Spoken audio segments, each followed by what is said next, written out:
hace 2 domingos consideramos quién es el objeto de nuestras ofrendas.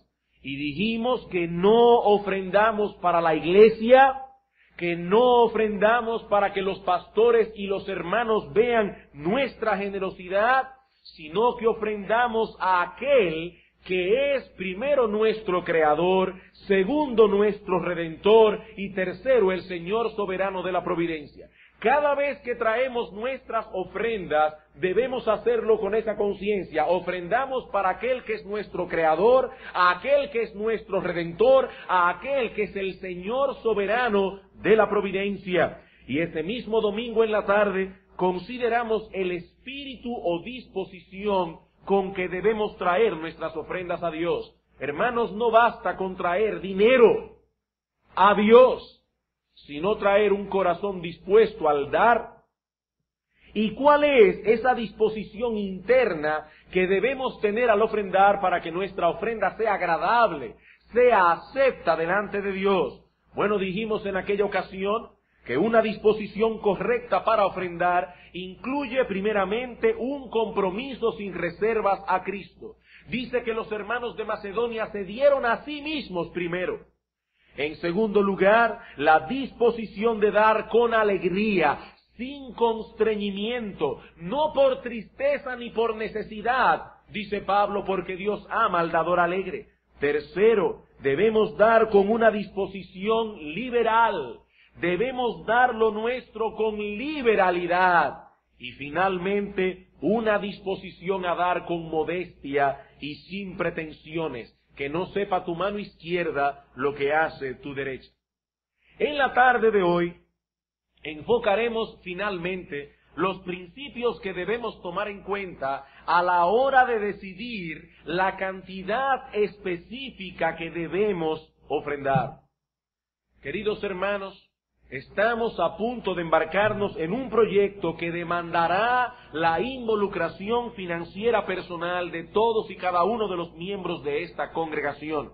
La pregunta es, ¿cuáles son los principios bíblicos que deben gobernarnos en ese sentido? Repito, hermanos, no podemos permitir que sea nuestra carne la que decida este asunto. La Biblia no dice de manera específica lo que cada uno de nosotros debe dar para este proyecto, no, pero en ella encontramos una serie de principios que deben regular nuestra involucración financiera, nuestra involucración económica. Nadie aquí puede obligarlos a dar esta o aquella cantidad. Nadie puede legislar sobre vosotros en ese sentido, ni siquiera los pastores, no. Esto es algo que cada uno deberá decidir delante de Dios. Pero he aquí los principios bíblicos, hermano querido, que deben guiarnos a la hora de decidir sobre este asunto. ¿Cuáles son estos principios? Bueno, en primer lugar, no debemos dar, vamos a comenzar con un principio negativo, no debemos dar de tal manera que neguemos cualquiera de los deberes económicos que Dios ha impuesto sobre nosotros. En primer lugar, no debemos dar de tal manera que neguemos cualquiera de los deberes económicos que Dios ha impuesto sobre nosotros. ¿Qué queremos decir con esto? Que Dios ha impuesto sobre nosotros una serie de deberes económicos, los cuales no deben ser pasados por alto a la hora de decidir la cantidad de dinero que vamos a ofrendar para la obra de Dios. Por ejemplo, la Biblia dice que es deber de los padres criar a sus hijos en la disciplina y amonestación del Señor. Yo estoy seguro que no tengo ni siquiera que citar dónde se encuentra ese texto, porque la mayoría de los hermanos sabe que está en Efesios capítulo 6, versículo 4. Padres, no exasperéis a vuestros hijos, sino criadlos en la disciplina y amonestación del Señor. Esa crianza incluye instrucción, disciplina, el esfuerzo de modelar su carácter, pero indudablemente incluye mucho más que eso. incluye también la responsabilidad de hacer lo que esté a nuestro alcance para poner ropa sobre sus cuerpos, comida en sus estómagos, un techo sobre su cabeza, etcétera. Ese es un deber económico que Dios ha impuesto sobre nosotros como padres. Cada cual, por supuesto, de acuerdo a su posibilidad. Como decimos aquí en República Dominicana, cada cual debe arroparse hasta donde la sábana le da, pero es un deber que tenemos todos nosotros como padres. De igual manera, Dios nos dice en su palabra que debemos dar al César lo que es del César, que debemos pagar tributos, que debemos pagar impuestos. Eso es una obligación moral que ningún cristiano puede pasar por alto. En Romanos capítulo 13, versículo 7 y 8 dice el apóstol Pablo, hablando en el contexto de las autoridades puestas por Dios: pagad a todos lo que debéis, al que tributo, tributo, al que impuesto, impuesto, al que respeto, respeto, al que honra, honra. No debáis a nadie nada. Y en el versículo 6 dice Pablo: pues por esto pagáis también los tributos, porque son servidores de Dios, que atienden continuamente a esto mismo. A quienes pagamos nuestros impuestos, a personas que, aunque ellos no lo saben, son servidores de Dios. Y hermanos, yo me imagino que con todo lo que se ha dicho últimamente acerca de los impuestos, acerca del ITEVI, que aquí no hay ningún miembro de la iglesia que no esté pagando sus impuestos, que no esté pagando el ITEVI si es comerciante. Yo me imagino que no hay ningún miembro de la iglesia que esté robándole al Estado. Y de paso, hermanos, si nosotros sabemos de una persona que está en esa actitud, debe ser puesto en disciplina pública por ladrón. Por ladrón. Yo me imagino, hermanos, que luego de todo lo que se ha dicho últimamente con respecto a esto, y todavía esta mañana volvimos otra vez sobre el asunto, aquí no hay una sola persona que se llame cristiano que esté robándole al gobierno. Estamos presuponiendo eso, pero no es eso que estamos hablando ahora. Ahora, hermanos, ¿por qué comenzamos hablando de este asunto al tocar los principios que deben regular nuestra involucración económica personal en el proyecto de construcción? ¿Por qué? Porque es posible que un creyente, en su amor por la obra de Dios, y estamos siendo caritativos en ese sentido, en su celo por la expansión del reino y en su interés peculiar por esta congregación, sea movido a dar irresponsablemente lo que no debe dar. Su celo y su amor a Dios tal vez sea genuino, pero no es un celo conforme a ciencia. Sé que para algunos puede resultar extraño, que el primer principio que mencionemos en cuanto a la cantidad que debemos ofrendar toque precisamente lo que no debemos ofrendar. Pero el asunto es que la Biblia no solo nos habla de lo que debemos hacer, sino que también en cierto modo nos dice lo que no debemos hacer en cuanto a este asunto de las ofrendas, y nosotros como pastores estamos llamados a enseñar todo el consejo de Dios. Porque lo que podemos acarrearnos robándole al gobierno o siendo crueles con nuestra familia es retener la bendición de Dios sobre nosotros. Retener la bendición de Dios sobre nosotros. En Mateo capítulo 15, versículos 1 al 6, encontramos un buen ejemplo que ilustra este principio. Mateo capítulo 15, versículos 1 al 6.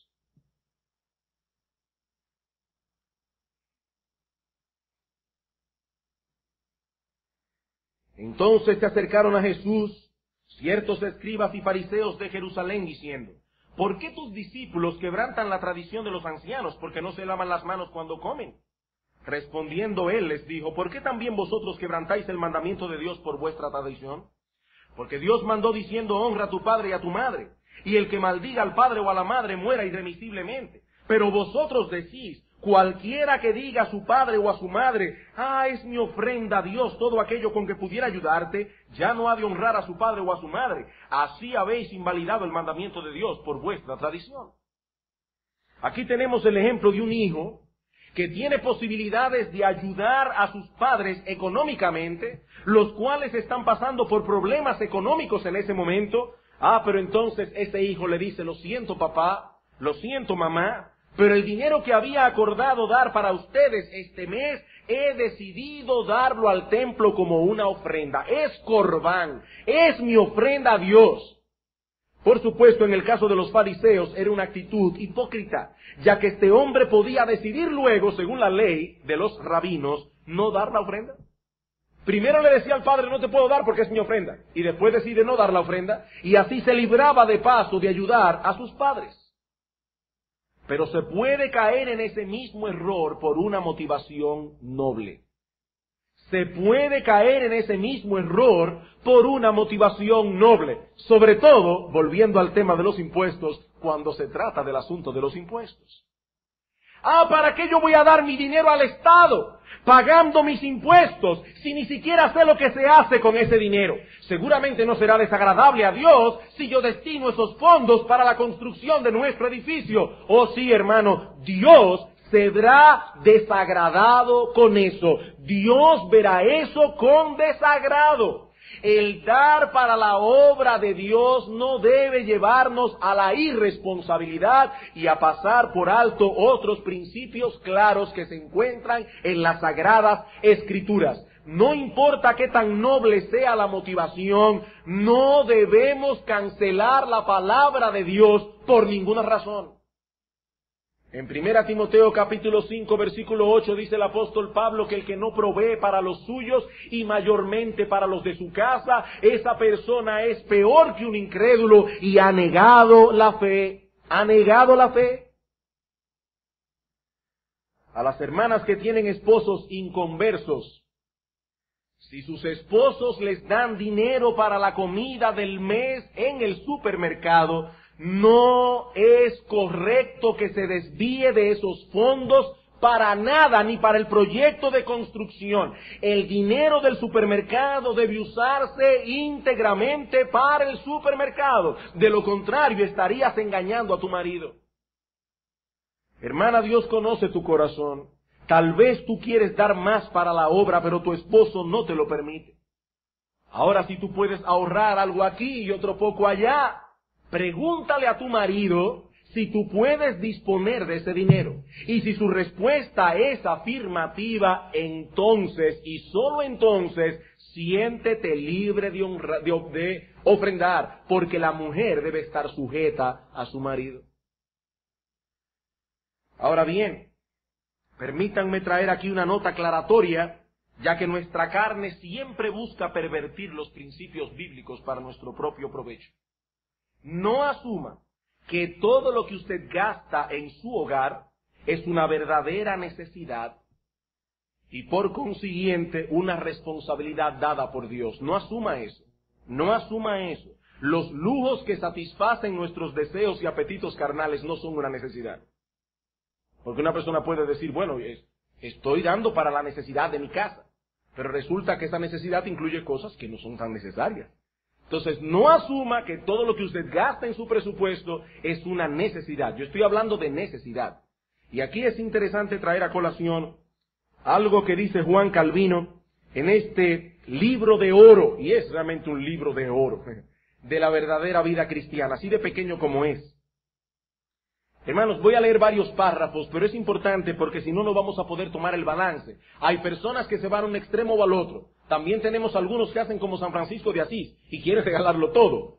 No, hay un balance en esto. Hay personas que no se atreven a poner un adorno en su casa porque es una cosa superflua. No, hermanos, hay un balance en esto. Hay cosas que Dios puso en la creación que no son necesarias. Dios pudo haber puesto que el sol bajara y subiera sin pintar todo el firmamento de colores. Entonces no vaya ahora a pintar su casa de cal porque no es necesario darle color. O sea, hay que tener cuidado con el fanatismo, hermanos. Pero voy a leer lo que dice Calvino al respecto porque es bien balanceado. A menos que sea absolutamente necesario, descartemos la filosofía inhumana que no nos permite hacer uso de la creación. Calvino dice, eso es inhumano. Una noción tan maligna nos priva del legítimo disfrute de la bondad de Dios. Realmente es imposible aceptar un pensamiento así, es decir, que no podemos ni siquiera usar la creación, pues nos veríamos privados de todos nuestros sentidos y seríamos reducidos a una mole de granito insensible. Por otra parte, debemos con igual celo luchar contra los deseos de la carne, pues si no los restringimos con firmeza, acabarán transgrediendo todos los límites. Como ya hemos observado, la licencia tiene sus defensores. Hay gente que bajo el pretexto de la libertad no se priva de nada. Yo soy libre en Cristo. Primeramente, si deseamos refrenar nuestras pasiones, debemos recordar que todas las cosas nos han sido dadas con el propósito de que podamos conocer y reconocer a su autor. Nuestro deber es alabar su bondad para con nosotros en todo aquello que Él ha creado y ser agradecidos. En otro lugar dice, muchas personas que se empeñan en ir tras los placeres de esta vida hacen que sus mentes se vuelvan esclavas de ellos.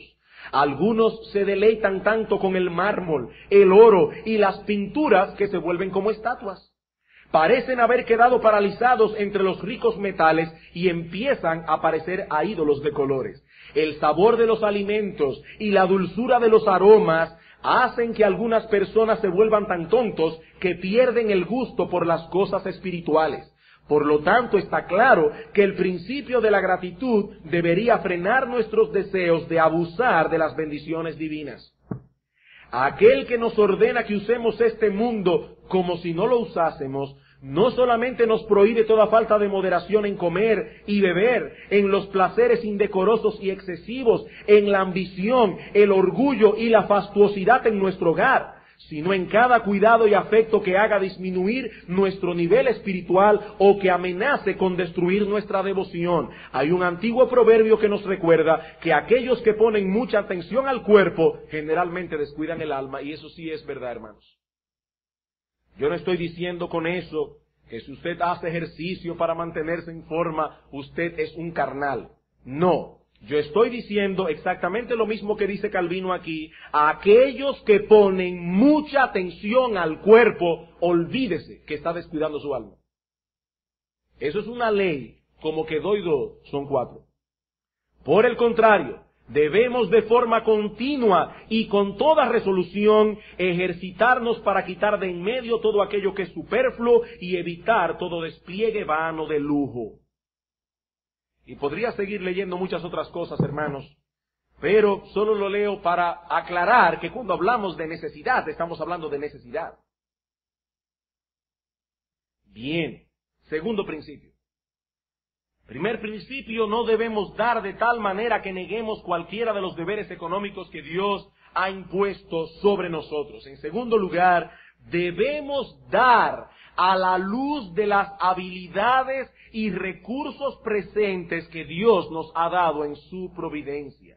Debemos dar a la luz de las habilidades y recursos presentes que Dios nos ha dado en su providencia. Primera a los Corintios, capítulo 16, versículos 1 y 2. Primera a los Corintios, capítulo 16, versículos 1 y 2.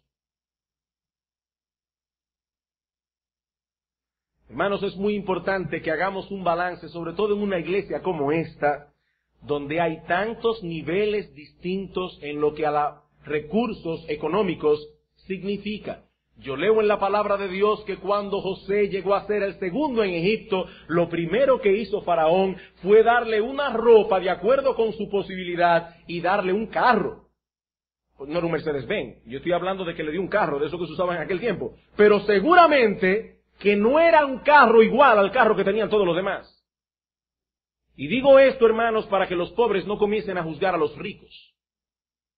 Hay que tener mucho cuidado, así como también se habla fuertemente a los ricos de tener cuidado con sus posesiones y el uso que hacen de ella, también es importante que hablemos a las personas que no tienen ese mismo nivel económico para que no estén juzgando a los demás en la forma en que usan su dinero, porque tal vez un uso para cierta persona no es exagerado de acuerdo a lo que gana. Hay que tener cierto cuidado con esto. Segundo principio, debemos dar a la luz de las habilidades y recursos presentes que Dios nos ha dado en su providencia. En 1 Corintios 16, 1 al 2, dice Pablo, en cuanto a la ofrenda para los santos, haced vosotros también de la manera que ordené en las iglesias de Galacia. Cada primer día de la semana, cada uno de vosotros ponga aparte algo según haya prosperado, guardándolo para que cuando yo llegue no se recojan entonces ofrendas. Pablo dice aquí, de acuerdo a como cada uno haya prosperado. Es Dios en su providencia quien da las riquezas. Así como también debemos decir que es Dios en su providencia quien las quita en ocasiones. Segunda a los Corintios capítulo 8. Segunda a los Corintios capítulo 8, versículos 11 al 14. Ahora pues, llevad también a cabo el hacerlo, es decir, el ofrendar, para que como estuvisteis prontos a querer, así también lo estéis en cumplir conforme a lo que tengáis. Porque si primero hay la voluntad dispuesta, será acepta según lo que uno tiene, no según lo que no tiene. Porque no digo esto para que haya para otros holgura y para vosotros estrechez, sino para que en este tiempo, con igualdad, la abundancia vuestra supla la escasez de ellos, para que también la abundancia de ellos supla la necesidad vuestra, para que haya igualdad. En la providencia, la habilidad de cada uno varía. Puede ser que hoy yo tenga mucho para dar al que tiene poco, pero puede ser que mañana se voltee la moneda y el que tenga mucho tenga para darme a mí. La providencia varía. Y cada cual debe dar de acuerdo a las habilidades y recursos que posee al presente. Proverbios capítulo 3. Proverbios capítulo 3, hermanos, estos principios son importantes porque como pastores de la iglesia queremos acallar la conciencia de muchos hermanos que quisieran dar más, pero sencillamente no pueden. Sencillamente no pueden. En Proverbios 3, 27 y 28 dice, no te niegues a hacer el bien a quien es debido cuando tuvieres poder para hacerlo. No digas a tu prójimo, anda y vuelve, y mañana te daré cuando tienes contigo que darle. El autor de Proverbios está diciéndonos aquí, si él te necesita y hoy tienes que darle, no le digas que vuelva mañana, porque mañana puede ser que no tengas. Mañana puede ser tarde. Primera de Juan capítulo 3. Primera de Juan capítulo 3, versículo 17 al 18. Pero el que tiene bienes de este mundo y ve a su hermano tener necesidad y cierra contra él su corazón, ¿cómo mora el amor de Dios en él? Hijitos míos, no amemos de palabra ni de lengua, sino de hecho. Y en verdad, Juan, ahora tienes bienes de este mundo, úsalo para el bien de tus hermanos. Primera de Timoteo, capítulo 6. Primera de Timoteo, capítulo 6, versículo 17 al 19. A los ricos de este mundo manda que no sean altivos, ni pongan la esperanza en las riquezas, los dos pecados más comunes que los ricos cometen, el orgullo y el confiar en las riquezas. Manda que no sean altivos, que no pongan la esperanza en las riquezas, las cuales son inciertas, sino en el Dios vivo, que nos da todas las cosas en abundancia para que las disfrutemos. Hermanos, noten aquí el balance de Pablo. ¿Para qué? Para que las disfrutemos. Pablo nos dice, Timoteo, manda a los ricos de la iglesia que repartan todo lo que tienen a los pobres.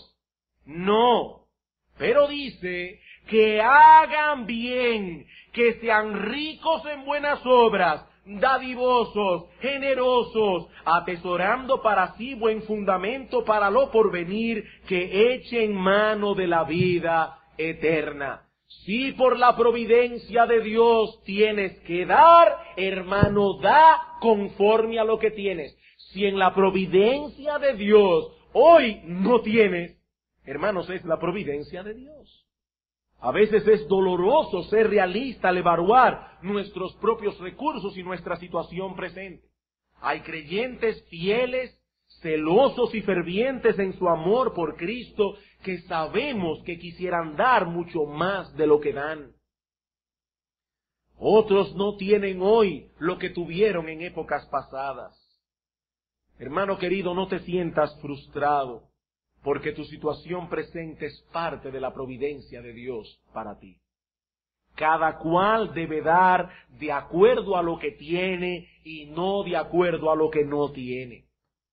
Pero por otra parte, Si Dios te ha prosperado en el presente, querido hermano, no es el averaje de los demás lo que debe gobernarte a la hora de decidir la cantidad que vas a ofrendar. No es el averaje, es tu prosperidad, tu prosperidad. Tercer principio. Debemos dar conscientes de y confiando en la ley del retorno equivalente.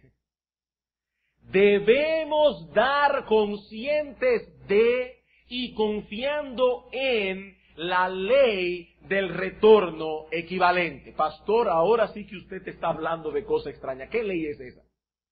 Segunda a los Corintios, capítulo 9, versículo 6. Segunda a los Corintios, capítulo 9, versículo 6. Pero esto digo, el que siembra escasamente, también segará escasamente. Y el que siembra generosamente, generosamente también segará. Y no olvidemos que aquí se está hablando en el contexto de las ofrendas. La figura que el apóstol Pablo tiene en mente es la de dos sembradores que recorren su campo regando las semillas que llevan en una bolsa. Uno arroja unas pocas semillas con timidez para que no se le acabe. En el momento de la siembra no cosechará mucho. El otro arroja las semillas a manos llenas. Cuando llegue el momento de la cosecha, ese verá mucho fruto. Esa es la ley del retorno equivalente. Lucas capítulo 6, versículo 38. Lucas capítulo 6, versículo 38. Hermanos, de acuerdo a la palabra de Dios, hay un momento de dar y hay un momento de recibir. Y la ley del retorno equivalente es que vamos a recibir conforme a lo que demos. Lucas capítulo 6, versículo 38. Dad y se os dará. Medida buena, apretada, remecida y rebosando darán en vuestro regazo, porque con la misma medida con que medís os volverán a medir. Cuando llegue el momento de retorno, se te medirá con la misma medida que usaste para dar. Proverbios capítulo 11, versículo 24. Proverbios capítulo 11, versículo 24. Hay quienes reparten y les es añadido más, y hay quienes retienen más de lo que es justo, pero vienen a pobreza. Dios dice en su palabra, probadme ahora en esto, dice Jehová de los ejércitos, si no os abriré las ventanas de los cielos y derramaré sobre vosotros bendición hasta que sobreabunde. Malaquías 3:10. Pero hermanos, yo quiero cuidarme aquí de esa maldición que se ha estado propagando sobre todo en los Estados Unidos de Norteamérica y que ha llegado a nuestra nación a través de las ondas televisoras que se conoce como el Evangelio de la Prosperidad. Haz negocio con Dios. ¿Que Dios quiere que todos sus hijos sean ricos? No, no. Dios no quiere que todos sus hijos sean ricos. Porque la Biblia dice que el mismo Dios que enriquece es el mismo Dios que empobrece. Por esa razón, déjenme dar una nota aquí. Esa bendición que sobreabunda no será siempre de tipo material. Pero de un modo u otro, la bendición de Dios será sobre ti. Y no podemos excluir la posibilidad de que Dios te prospere aún materialmente. Pero hermanos, es mejor tener poco con la bendición de Dios que tener muchos como muchos tacaños tienen y no pueden dormir de noche. La bendición de Dios será sobre aquel alma generosa. Dios ama al dador alegre. Él honra a los que le honran. Proveerle a uno de los suyos que posee un corazón generoso para su obra es proveer para su propia gloria. En la historia sagrada encontramos ejemplos de personas que recibieron bendiciones materiales en el contexto de sus sacrificios materiales. Primera de Reyes, capítulo 17. Primer libro de Reyes, capítulo 17. Aquí tenemos aquella famosa historia de Elías y la viuda de Sarepta. Dice en el versículo 8, vino luego a él, a Elías, palabra del Señor, diciendo, levántate, vete a Sarepta de Sidón, y mora allí. He aquí que yo he dado orden a una viuda que te sustente. Entonces él se levantó y se fue a Sarepta. Cuando llegó a la puerta de la ciudad, he aquí una mujer viuda que estaba allí recogiendo leña, y él la llamó y le dijo, te ruego que me traigas un poco de agua en un vaso para que beba. Y yendo ella para traérsela, él la volvió a llamar y le dijo, te ruego que me traigas también un bocado de pan en tu mano. Y ella respondió, vive Jehová tu Dios, que no tengo pan cocido, solamente un puñado de harina tengo en la tinaja y un poco de aceite en una vasija, y ahora recogía 2 leños para entrar y prepararlo para mí y para mi hijo, para que lo comamos y nos dejemos morir. Elías le dijo, no tengas temor, ve, haz como has dicho, pero hazme a mí primero de ello una pequeña torta cocida debajo de la ceniza y tráemela. Después harás para ti y para tu hijo. Porque Jehová Dios de Israel ha dicho así, la harina de la tinaja no escaseará, ni el aceite de la vasija disminuirá hasta el día en que el Señor haga llover sobre la faz de la tierra. Entonces ella fue e hizo como le dijo Elías, y comió él y ella y su casa muchos días, y la harina de la tinaja no escaseó, ni el aceite de la vasija menguó, conforme a la palabra que el Señor había dicho por Elías. He aquí, hermanos, un negocio bien extraño. Elías se le presenta a la viuda y le dice, mira, te cambio tu última comida por una promesa.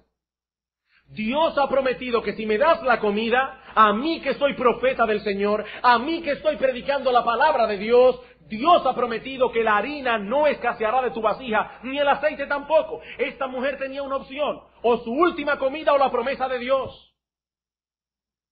Darle a Elías comida era buscar primeramente el reino de Dios y su justicia. Y la Biblia dice, busca primero el reino de Dios y su justicia, y lo demás se te será añadido. Esta mujer negoció con Elías en cierto modo. Le dio la comida, Dios le dio la bendición. Esa es la ley del retorno equivalente. Si esta mujer hubiese sido incrédula y hubiese dicho, no te doy mi última comida, esa hubiese sido su última comida. Su última comida. En cuarto lugar, debemos dar a la luz de nuestras realidades eternas. Cuarto principio, debemos dar a la luz de nuestras realidades eternas. Los cristianos clamamos ser ciudadanos de los cielos, y aunque aún no hemos llegado a nuestro destino, la Escritura enseña que ya somos parte del reino de Cristo. No como dicen los dispensacionalistas que estaremos en el reino cuando lleguemos al milenio. No. La Biblia dice que somos ya parte del reino de Cristo, aunque no tengamos aún toda la realidad en nuestras manos. Pero ya estamos en el reino de Cristo en un sentido espiritual. Colosenses capítulo 1, versículo 13 se nos dice que debemos dar con gozo gracias al Padre, el cual nos ha librado de la potestad de las tinieblas y trasladado al reino de su amado Hijo. El Padre, dice Pablo, ya nos trasladó al reino de su amado Hijo. Ahora bien, en el uso de nuestro dinero debe ser evidente esa realidad. Mateo capítulo 6, versículo 19. En el uso de nuestro dinero, esa realidad presente que será, por supuesto, total en el futuro, pero que está presente ahora. Eso debe ser evidente en la forma en que usamos nuestros bienes. Mateo 6, 19, no os hagáis tesoros en la tierra, donde la polilla y el orín corrompen, y donde ladrones minan y hurtan, sino haceos tesoros en el cielo, donde ni la polilla ni el orín corrompen, y donde ladrones no minan ni hurtan, porque donde esté vuestro tesoro, allí estará también vuestro corazón. Y el versículo 33, por supuesto, buscad primeramente el reino de Dios y su justicia. El Señor presenta el cielo como si fuese una especie de banco cuyos intereses no fluctúan. Alguien dijo en una ocasión que cada centavo que damos para la obra de Cristo será inmortalizado. Cada centavo que damos para la obra de Cristo será inmortalizado. Y le aseguro, hermano, busquen todos los bancos de la República Dominicana, que ningún banco en la tierra puede prometer tal cosa. Inmortalizarle sus bienes, eternificarlos, si se pudiera usar ese verbo. Jesús promete hacer con nuestros tesoros, cuando sean invertidos correctamente, inmortalizarlos. Jesús promete eso. Marcos capítulo 10. Y debemos recordar al leer este texto que se encuentra en el contexto del joven rico. El joven rico va al Señor y dice, bueno, Señor, ya yo he cumplido con todo. ¿Qué más tengo que hacer para heredar la vida eterna? Ah, bueno, es muy fácil. Vende todo lo que tiene y dáselo a los pobres y sígueme. Él no estuvo dispuesto a hacer ese negocio. Cristo no le pide a todos los que le siguen que vendan todo lo que tienen y se lo den a los pobres. Pero sí sabía que este muchacho había hecho un ídolo de su dinero, y lo que Cristo le estaba pidiendo era: rompe tu ídolo y ven y sígueme. En ese contexto, el apóstol Pedro le pregunta, versículo 28, he aquí nosotros lo hemos dejado todo y te hemos seguido. La pregunta implícita es: ¿qué tendremos? Respondió Jesús y dijo: de cierto os digo que no hay ninguno que haya dejado casa o hermanos o hermanas o padre o madre o mujer o hijos o tierras por causa de mí, del evangelio, que no reciba 100 veces más ahora en este tiempo casas, hermanos, madres, hijos y tierras con persecuciones, y en el siglo venidero la vida eterna. Comentando este pasaje dice Juan Carlos Rail: a todos los que se sacrifican por el evangelio, Jesús promete resarcirles sus sacrificios 100 veces más ahora en este tiempo. No solamente tendrán perdón y gloria en el mundo venidero, sino que aquí en la tierra tendrán esperanzas y alegrías y consuelos suficientes para compensar las pérdidas que hayan sufrido. Encontrarán en la comunión de los santos nuevos amigos, nuevos parientes, nuevos compañeros, más amantes, fieles y valiosos que los que tuvieron antes de su conversión. El verse recibidos en la familia de Dios será abundante recompensa por la exclusión en que se encuentren de la sociedad de este mundo. Quinto principio.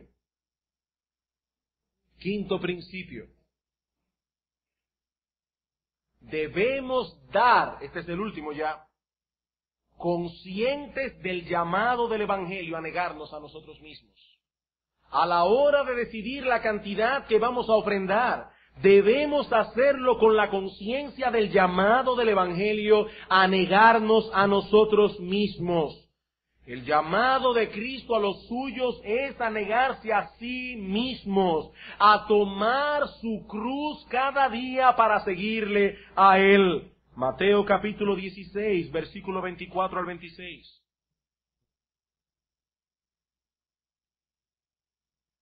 Mateo capítulo 16, versículos 24 al 26.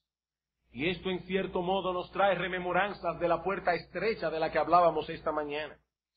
Entonces Jesús dijo a sus discípulos: si alguno quiere venir en pos de mí, niéguese a sí mismo y tome su cruz y sígame. Porque todo el que quiera salvar su vida la perderá, y todo el que pierda su vida por causa de mí la hallará. Porque ¿qué aprovechará al hombre si ganare todo el mundo y perdiere su alma? ¿O qué recompensa dará el hombre por su alma?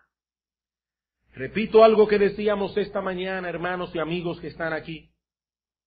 Esto no quiere decir de ningún modo que Cristo llama a los pecadores a salvarse por medio de sacrificios personales.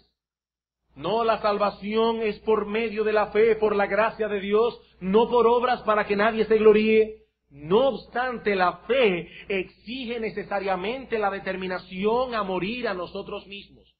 Como veíamos esta mañana, al creer en Cristo para salvación, estamos diciendo que no creemos en nosotros mismos.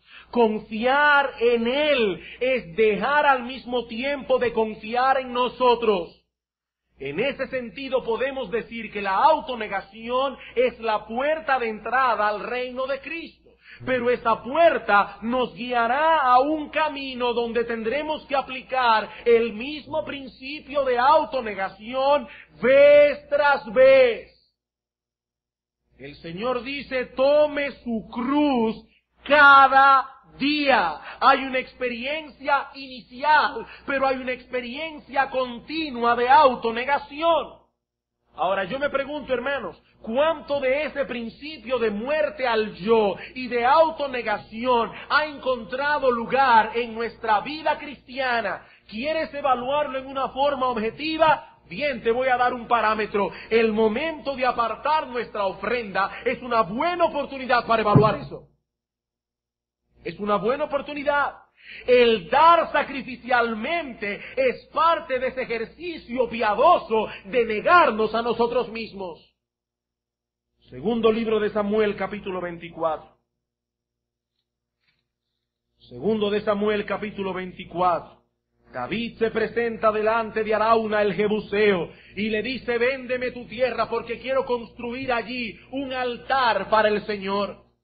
Y Arauna dijo en el versículo 21, ¿por qué viene mi señor el rey a su siervo? Y David respondió, para comprar de ti la era, a fin de edificar un altar al Señor, para que cese la mortandad del pueblo. Y Arauna dijo a David, tome y ofrezca a mi señor el rey lo que bien le pareciere. He aquí bueyes para el holocausto, y los trillos y los yugos de los bueyes para la leña. ¡Qué hombre dispuesto! Todo esto, oh rey, Arauna lo da al rey. Luego dijo Arauna al rey, Jehová tu Dios te sea propicio. Y el rey dijo a Arauna, no, sino que por precio te lo compraré, porque no ofreceré al Señor mi Dios holocaustos que no me cuesten nada. Arauna le dijo, toma la tierra, te la doy gratis, de regalo, sin pagar un centavo. Y David dijo, no, ¿cómo voy a dar algo a Dios que no me cueste nada? Tome su cruz cada día y sígame. Hermanos, la fe cristiana gira en torno a un sacrificio, el sacrificio de nuestro Señor Jesucristo. Por lo tanto, no debe extrañarnos el que la vida cristiana contenga implícitamente un llamado a la autonegación. ¿Por qué? Porque ser cristiano no es otra cosa que seguir a Cristo.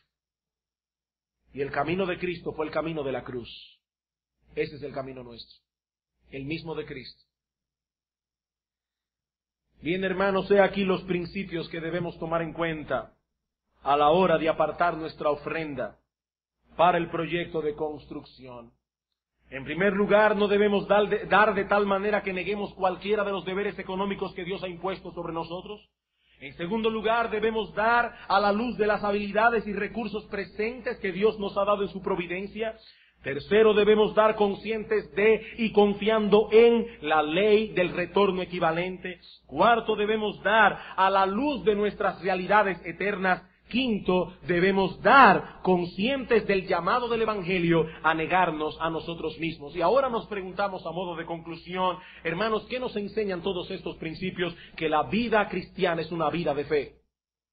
Que la vida cristiana de principio a fin es una vida de fe. En 2 Corintios 5:7 dice, por fe andamos, no por vista. Ahora, hermanos, cuando el apóstol Pablo dice por fe andamos, no por vista, él no estaba diciendo nosotros los apóstoles. Él no estaba diciendo nosotros los pastores. Él no estaba diciendo nosotros los misioneros andamos por fe. No, nosotros los cristianos vivimos por fe, no por vista. Estos principios que hemos mencionado hoy son contrarios a la tendencia de nuestra carne. ¿Saben, hermanos, por qué tenemos tantos problemas con nuestra codicia? Porque no vemos con nuestros ojos espirituales las realidades eternas que Dios suele usar para despegar nuestros corazones de este mundo. Pablo dice que debemos vivir viendo las cosas que no se ven. Pero pastor, ¿cómo puedo verlas si no se ven? Con los ojos de la fe. Debemos poner la mira en las cosas de arriba, no en las de la tierra. Alguien puede pensar que hay reiteración en Pablo al decir esto. Debemos poner la mira en las cosas de arriba, no en las de la tierra. Bueno, Pablo, si la pongo en las de arriba, no va a ser en las de la tierra. Sí, yo sé. Pero aquí no hay reiteración. El énfasis es válido por la tendencia natural de nuestra carne a poner nuestra vista en estas cosas que perecen. Debemos orar, hermanos, que Dios nos dé mentes más celestiales. O como el rey David en el Salmo 119, pedirle a Dios que aparte nuestros ojos de la vanidad. Solo Dios puede hacer esa obra en nosotros de despegar nuestros corazones de todas esas tonterías de este mundo que tienden a atrapar el corazón. Debemos continuar orando a Dios, sí, que nos provea los fondos que necesitamos para llevar a cabo este proyecto de construcción, pero no olvidemos, hermanos, que al hacerlo estamos orando en parte por nosotros mismos. Que el Señor nos conceda, hermanos, en esta hora corazones que sinceramente puedan decir al Señor: heme aquí, oh Dios, con todo lo que tengo, concédeme el que pueda darme primeramente a mí mismo y luego lo mío, para el avance de tu nombre y de tu gloria en el mundo. Vamos a orar, hermanos.